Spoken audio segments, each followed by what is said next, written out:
계속 이어서 말씀드리겠습니다. 78쪽입니다. 78쪽의 아래에서 8번째 줄에 이런 게 나오죠. 고독한 군중이나 대중사회 1차원적 인간이라는 표현은 소외된 인간을 상징하는 것이다. 자, 그리고 근대인은 자, 위기 상황에 처해 있고 노예적 삶에 길들여져 있다 라고 돼 있어요. 자, 이거는 저는 이제 이렇게 표현합니다. 첫 번째 줄이에요. 자, 군중 속의 고독, 군중 속의 고독. 많은 사람 속에 내가 있기는 하지만 나의 내면이 공허하다는 얘기죠. 대중사회, 내가 아닌 전체에 초점이 맞춰진 사회. 1차원적 인간, 저번에 설명드렸고요. 노예의 삶. 자, 노예의 삶이라는 건 이게 보통 직장인들이 이런 얘기를 많이 하거든요. 나는 오늘 나가기 싫은데 출근해야 돼. 비가 오는데, 눈이 오는데, 좀 더 자야 되는데 출근해야 돼. 그리고 실적을 맞춰야 된다는 거죠. 이제 이 영상을 보시는 분들이 모두 다 공무원이 되는 게 아니기 때문에 분명히 일반 회사에 가실 분들이 있단 말이에요. 일반적인 기업에 가면은 가장 중요한 건 실적이에요. 이번 달의 실적, 이번 주의 실적. 자, 그거를 채우다 보면 시간도 많이 흐르죠. 그리고 가끔은 건강이 안 좋아질 수도 있죠. 그러니까 노예적 삶에 길들여져 있다. 이게 노예의 삶이라고 얘기를 합니다.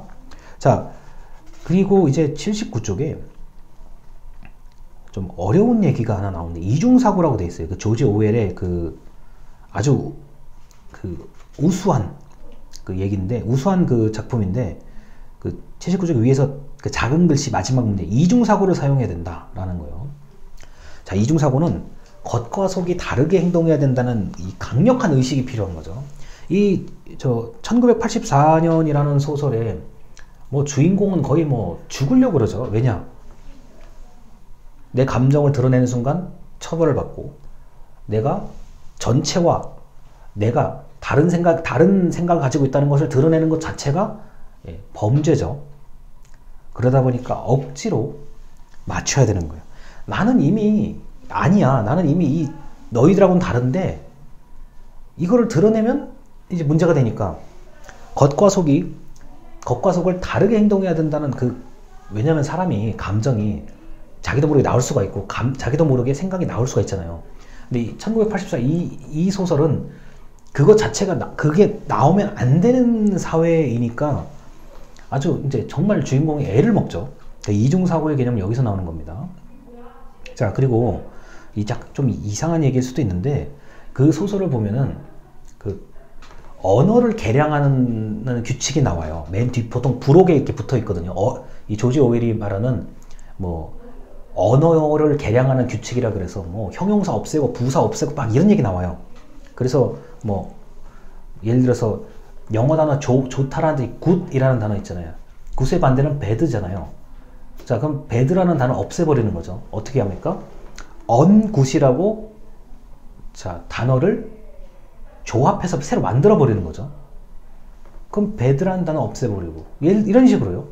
그러면 단어의 개수가 절반가량 줄어든다는 식으로 설명을 하고 있어요.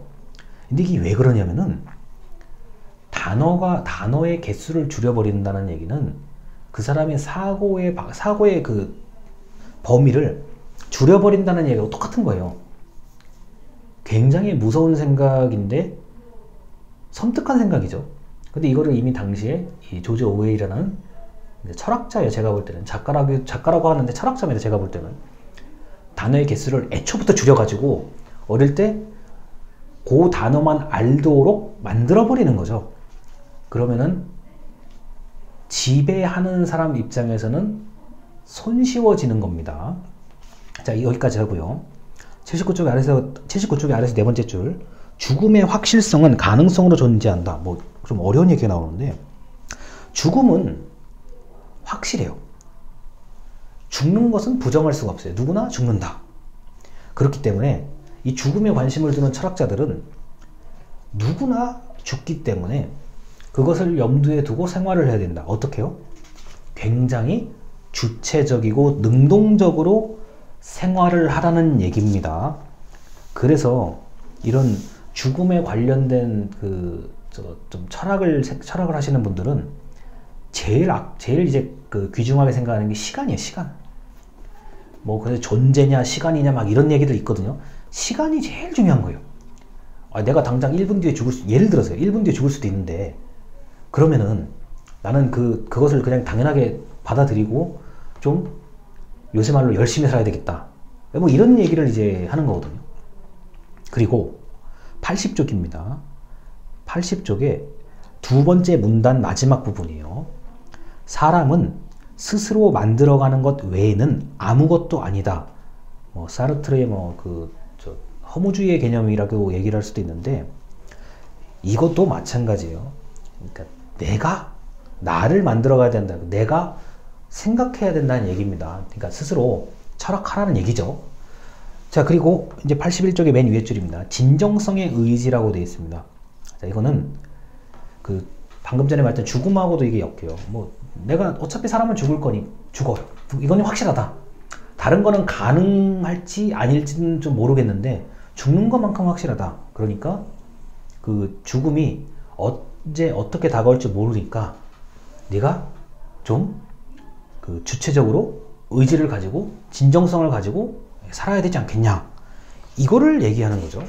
그리고 진정한 내가 무엇인지를 찾아가는 과정이라고 제가 이제 강의 자료에 좀 언급을 했는데, 이게 대부분의 심리학자들이 이제 이 얘기가 거의 마지막에 나오는 얘기예요. 죽을 때까지 인간은, 그러니까 내가 누구인지를 좀 돌이켜봐야 된다. 이렇게 이제 심리학 하시는 분들이 이렇게 얘기를 합니다. 맞는 얘기죠. 그러니까 뭐 청년일 때의 삶과 장년일 때의 삶과 노년일 때의 삶, 이게 상당한 차이가 나거든요.